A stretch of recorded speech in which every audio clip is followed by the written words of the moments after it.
The line is made up of an infinite number of points, planes of an infinite number of lines, volumes an infinite number of planes, hypervolumes of an infinite number of volumes.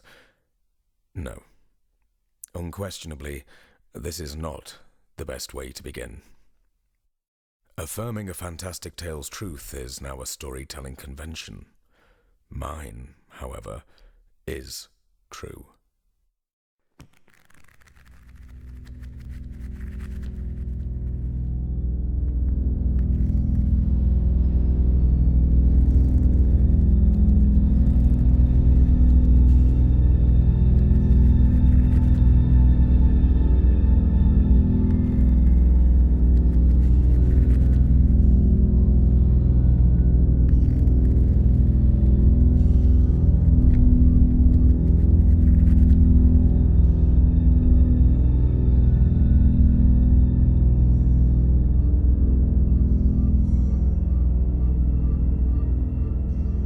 In 1971, a Scandinavian who specialized in rare Bibles came to visit. Over the course of our conversation, which would last no longer than an hour, I learnt that he hailed from the Orkneys. I was, however, little interested in his volumes of antiquity, such was the scale of my own collection at the time.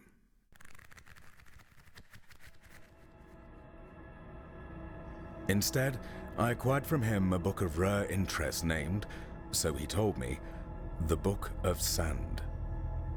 The book was again of little interest at first, until I realized the uncanny notion of being unable to find where the first page was. All my efforts were useless. Several pages always lay between the cover and my hand. It was as though the pages sprouted from within the book itself.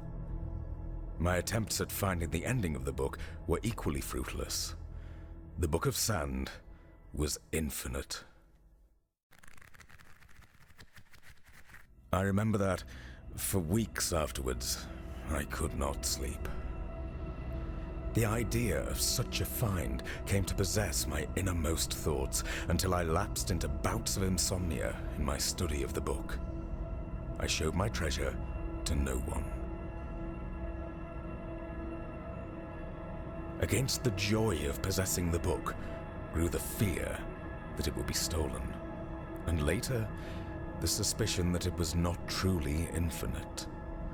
Both these worries aggravated my already long-standing misanthropy. I stopped most contact with the outside world.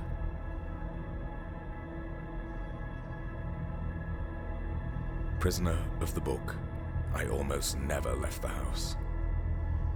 I examined the worn spine and cover with a magnifying glass, and I discounted the possibility of some kind of artifice.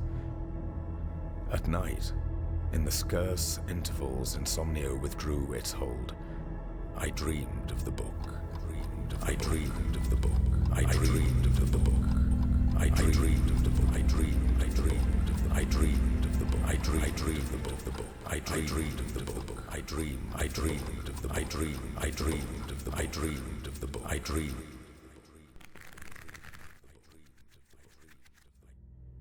Soon, I realized that the book was monstrous. I felt the book to be a nightmarish object, something obscene that slanders and compromises reality. I thought of fire.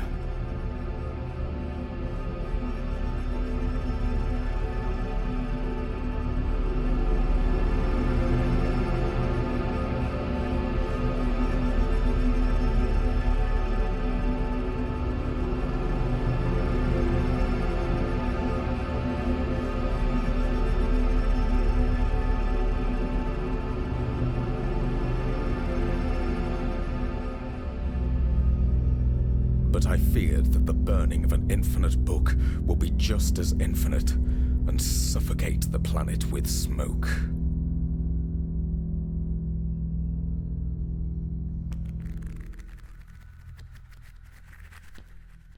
I remember having read that the best place to hide a leaf is in a forest. Before retiring, I worked in a national library, which housed 900,000 books. I knew that to the right of the lobby, a staircase descended to the basement, where the newspapers and maps are stored. I took advantage of the librarian's inattentiveness for a moment to lose the book of sand in one of the humid shelves.